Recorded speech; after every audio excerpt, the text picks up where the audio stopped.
जय हिंद दोस्तों, स्वागत है आपके अपने यूट्यूब चैनल अभिमन्यु पे। दोस्तों, आज हम बात करेंगे नाटो और फिनलैंड के बारे में, क्योंकि दुनिया में एक न्यूज़ सुनने को मिल रहा है दोस्तों कि फिनलैंड जो है नाटो की सदस्यता ग्रहण कर लिया है। तो दोस्तों हम देखते हैं नाटो और फिनलैंड के बारे में। दोस्तों सबसे पहले हम जानते हैं कि नाटो क्या है और फिनलैंड का नाटो में ज्वाइन होने का रीज़न क्या है। दोस्तों, जैसे आपको पता है नाटो का जो फुल फॉर्म है नॉर्थ अटलांटिक ट्रीटी ऑर्गेनाइजेशन है। नाटो एक सैन्य गठबंधन है दोस्तों। जैसे कि आप अगर बिहार में सॉरी भारत में इंडिया में आएंगे तो अगर पूछेंगे कि बीजेपी क्या है तो राजनीतिक गठबंधन है, कांग्रेस क्या है तो राजनीतिक गठबंधन है। वैसे ही नाटो एक सैनिक गठबंधन है दोस्तों। अब अब इसके तो मानचित्र को हम देख लेते हैं। इसका जो नाम है नॉर्थ अटलांटिक। तो आप देख सकते हैं कि वर्ल्ड का मैप है। वर्ल्ड का मैप में आप जब जाएंगे ये देखेंगे प्रशांत महासागर, यह है अटलांटिक महासागर और यह है इंडियन ओशियन। तो इसका नाम है नॉर्थ अटलांटिक। अटलांटिक को हम दो भागों में डिवाइड कर देते हैं। यहाँ से ऊपर हो जाता है नॉर्थ अटलांटिक, ये होता है साउथ अटलांटिक। तो नॉर्थ अटलांटिक में जितने तटीय देश हैं जो नॉर्थ अटलांटिक से सटे हुए हैं वही लोग मिलकर एक ऑर्गेनाइजेशन बनाया है, संगठन बनाया है, जिसका नाम है नॉर्थ अटलांटिक ट्रीटी ऑर्गेनाइजेशन। मतलब उत्तरी क्षेत्र में जो भी देश अटलांटिक महासागर को टच करते हैं वो इस देश के सदस्य हैं। दोस्तों अब हम देख सकते हैं कि कौन इसमें से कितने सदस्य हैं। तो इसमें दोस्तों 29 यूरोपियन कंट्री है, 29 यूरोपियन कंट्री है और दो अमेरिकन कंट्री है, नॉर्थ अमेरिका, एक कनाडा और दूसरा यूएसए। वहीं बाकी जो देश बचे हैं सब यूरोप के कंट्री है, क्योंकि ये सब कंट्री अटलांटिक महासागर को टच करते हैं। दोस्तों अब हम देखते हैं कि नाटो कैसे बना। तो आपको पता है कि द्वितीय विश्व जो कि 1939 से लेकर 1945 तक चला था और द्वितीय विश्व युद्ध की समाप्ति कैसे होती है, जब जापान के दो शहर हिरोशिमा और नागासाकी पर अमेरिका ने बम पटका और जापान ने आत्मसमर्पण कर दिया 1945 ईस्वी में।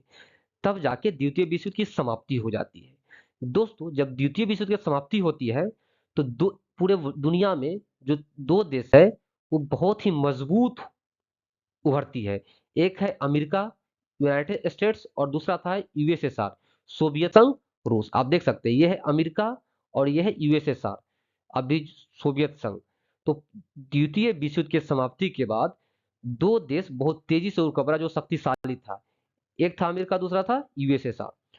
अब दो देश शक्तिशाली बन के उभरेगा तो दोनों ऐसा सोच रहा था कि पूरे विश्व पे हम अपना वर्चस्व जमाएं। अमेरिका चाहता था कि पूरे वर्ल्ड पे मैं जमा लूं और यूएसएसआर चाहता था कि पूरे वर्ल्ड पे मैं वर्चस्व जमा लूं। इसी के बीच स्टार्ट हो जाता है कोल्ड वार। कोल्ड वार में क्या था कि लड़ाई झगड़ा तो नहीं हुआ, मनमुटाव टाइप का होता है। दोनों जो महाशक्ति था दोस्तों यूएसएसआर और रूस, ये अपने सारे दुनिया के देशों को अपने पक्ष में करने के लिए बहुत सारे चाल चले। इसी को बोलते हैं कोल्ड वार। दोस्तों आप जैसे कि मैप पे देख सकते हैं ये सोवियत यूनियन और ये यूएसएसआर था। ये कोल्ड वार का 1991 का चित्र है दोस्तों।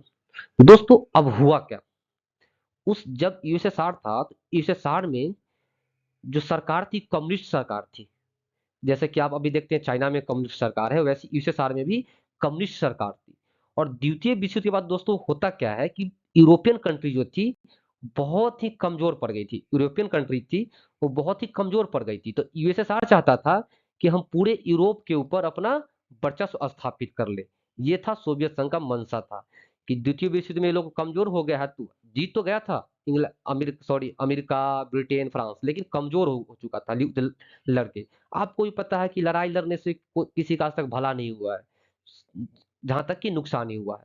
तो इसी का फायदा उठा के चाहता था सोवियत संघ कि हम पूरे यूरोप पे कब्जा कर ले। और एक मंशा और था दोस्तों कि आपको पता है कि ये पूरे यूएसएसआर है, ये है ब्लैक सी, काला सागर, और ये तुर्की के रास्ते से निकलती है मेडिटेरियन सी में, ऐसे व्यापार होता है। तो यहाँ पे दो गेट था दोस्तों, एक तुर्की का गेट था और एक ग्रीस का था। ब्लैक सी में जाने के लिए तुर्की और ग्रीस से होके जाना पड़ता है। तो रसिया को ये सोचा कि हम अगर तुर्की को और ग्रीस को अपने प्रभाव में ले ले तो पूरे ब्लैक सी पे मेरा ही राज होगा, तब तो हमारे लिए कोई रुकावट ही नहीं होगा। ये सब ऐसा सोचने लगा उस समय। पूरे ये जो कंट्री है दोस्तों यूरोपियन कंट्री और अमेरिका डर गया, बोला कि अगर ऐसा हो जाता है, इसको मैं तो इरेज कर देता हूं, अगर ऐसा हो जाता है तो बहुत बड़ा दिक्कत हो जाएगा पूरे विश्व के लिए। यूएसएसआर पूरा अपना प्रभुत्व जमा लेगा पूरा यूरोप के ऊपर। उस समय क्या हुआ दोस्तों, अब आप मैप के माध्यम से देखते हैं, ये है तुर्की, यहाँ से रास्ता खुलता है काला सागर के लिए, और ये है ग्रीस। अब उस समय पूरा देश जो यूरोपियन कंट्री था दोस्तों, काफी डर गया। तो सोचा ये तो बहुत बड़ा गड़बड़ हो जाएगा फिर अगर ऐसा कब्जा कर लिया तो इसी की वजह से ये सब देश मिलकर अमेरिका के साथ एक ट्रीटी का निर्माण करते हैं, जिसका नाम होता है NATO, North Atlantic Treaty Organisation. तो दोस्तों बेसिकली अमेरिका और यूरोप यूएसएसआर के प्रभाव को रोकने के लिए ये दोनों आपस में मिल गया। अमेरिका और यूरोपियन कंट्री आपस में मिल गया और इस ऑर्गेनाइजेशन का निर्माण किया। तो आपने देखा कि नाटो का गठन होने का मकसद क्या था कि यूरोपियन कंट्री के अंदर यूएसएसआर का प्रभुत्व को कम करना। दोस्तों अब हम देखते हैं कि नाटो का काम क्या है, नाटो काम क्या करती है। तो दोस्तों इसके जो 31 मेंबर है, पहले 30 था, अभी फिलहाल फिनलैंड बना है, तो 31 कंट्री के जो मेंबर है, वहां के जो जनता है, उसको सुरक्षा देना काम है इसका। सर आर्टिकल एक 5 है, नाटो का एक आर्टिकल 5 है, इसको बोलते हैं आर्टिकल 5। उसके अंतर्गत क्या आता है कि अगर कोई भी देश नाटो सदस्य के ऊपर हमला करता है तो 31 देश मिलके इसको धो देगा, चढ़ाई कर देगा, हमला कर देगा। इसका एक प्रमुख कार्य है दोस्तों। आप देखेंगे कि नाटो का फिर मुख्य स्थापना कब हुआ था, तो नाटो का स्थापना दोस्तों 1945 ईस्वी में हुआ था। 1945 ईस्वी में ब्रसेल्स है जिसकी मुख्यालय पड़ता है। आप देख सकते हैं दोस्तों कि ये है अरबियन से, ये है वर्ल्ड मैप, और ये है नाटो कंट्री का फोटो। ये दोनों कंट्री, ये नॉर्थ अमेरिका और ये मिलके नाटो का निर्माण कर लिया दोस्तों। और ये किस प्रकार का गठबंधन है, सैन्य गठबंधन है।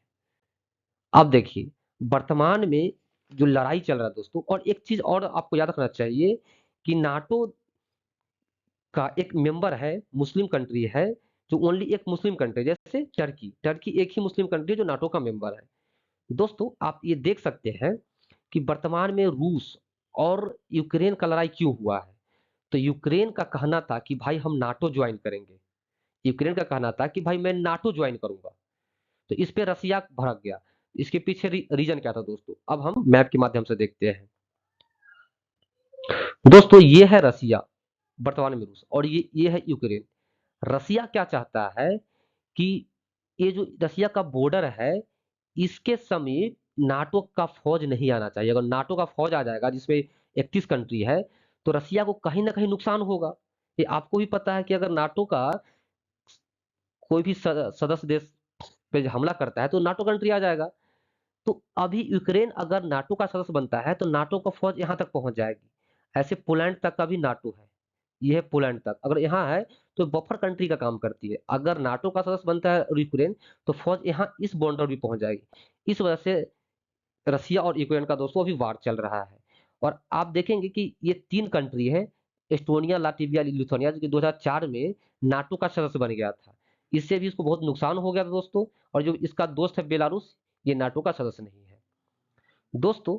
अभी देखते हैं अगर नाटो का अगर सदस्य यूक्रेन बन जाता है तो इसका राजधानी मॉस्को यहाँ पे है, महज यूक्रेन से 640 किलोमीटर की दूरी पे, 640। अगर इतने दूरी पे इसका राजधानी है, इस राजधानी को खतरा हो सकता है कि क्योंकि सारा मंत्री नेता हेड क्वार्टर्स वगैरह मॉस्को ही में ही है। तो इस वजह से इसको दोस्तों काफी नुकसान पहुंच सकता है। इसलिए रसिया ने यूक्रेन पे हमला कर दिया, बेसिक बात है। अब दोस्तों अब हम देखते हैं कि अभी अभी जो वर्तमान में न्यूज आया दोस्तों कि वर्तमान में न्यूज आया कि फिनलैंड, जो कि फिनलैंड, ये है फिनलैंड, नाटो का सदस्य बन गया है। तो फिनलैंड नाटो का सदस्य बनने से रूस को क्या नुकसान हो सकता है दोस्तों, तो बेसिकली आप देखेंगे कि फिनलैंड का बॉर्डर रसिया के साथ करीब 1300 किलोमीटर की दूरी पे, 1300 किलोमीटर बॉर्डर को साझा करता है। तो आपको पता है कि अगर ये बन गया नाटो का सदस्य, तो नाटो फौज यहाँ पे भी आ जाएगी, यूक्रेन पे यहाँ पे आ जाएगी, और ऑलरेडी यहाँ पे नाटो फौज है। मतलब रसिया को चारों तरफ से घेर लेगी नाटो फौज। इसलिए रूस ने फिनलैंड को धमकाया भी था कि अगर भाई तू नाटो का सदस्य बन गया तो देख लेना तुम्हें क्या हाल करूंगा मैं। दोस्तों हुआ क्या था कि जैसे ही रूस ने यूक्रेन पर हमला किया, तो फिनलैंड भी डर गया, सोचा कि अगर मैं नाटो का सदस्य नहीं हूं, मैं तो ऐसे ही कमजोर हूं, अगर मैं नाटो का सदस्य नहीं, कमज़ोर हूँ, अगर रसिया मेरे पे हमला कर देता है, तो नाटो मेरे को बचाने नहीं आएगा क्योंकि मैं नाटो का मेंबर नहीं हूँ। तो इसलिए नाट फ़िनलैंड डर गया और अंततः वो सदस्यता ग्रहण कर लिया। अब देखेंगे कि ये 3 कंट्री नॉर्वे, स्वीडन, फ़िनलैंड और ये है बाल्टिक सागर।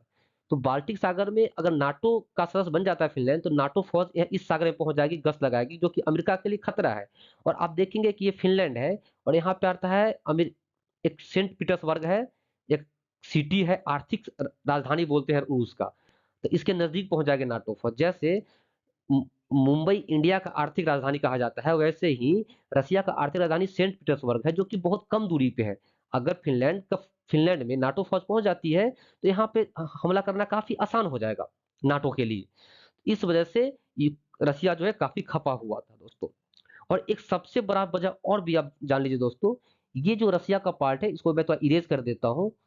आप देख सकते हैं, ये रसिया का ये जो रेड वाला पार्ट है दोस्तों, ये पूरा इसको बोलते हैं कोला प्रायद्वीप, जो कि फ़िनलैंड से बॉर्डर टच करता है। पता है, नेवी रशियन नेवी का बहुत बड़ा फ़ौज यहाँ पे है, यहाँ पे। अगर नाटो फ़ौज इस एरिया में आ जाती है, तो इस फ़ौज को निगरानी करना काफ़ी आसान हो जाएगा कि यहाँ पे क्या-क्या चल रहा है। और दूसरी चीज़, इस प्रायद्वीप पे इ रूस का बहुत भारी मात्रा में गोला, बारूद, परमाणु हथियार यहाँ पे जमा करके रखा है रसिया ने। अगर नाटो फ़ौज यहाँ समझिए बॉर्डर पे पहुँच जाएगी, तो इसको निगरानी करना कितना ईज़ी हो जाएगा। और वहीं आर्थिक तौर पे दोस्तों हम देखेंगे, नाटो को फ़ायदा क्या होगा कि इस क्षेत्र में ना काफ़ी तेल और गैस के भंडार पाए जाते हैं समुद्र के अंदर।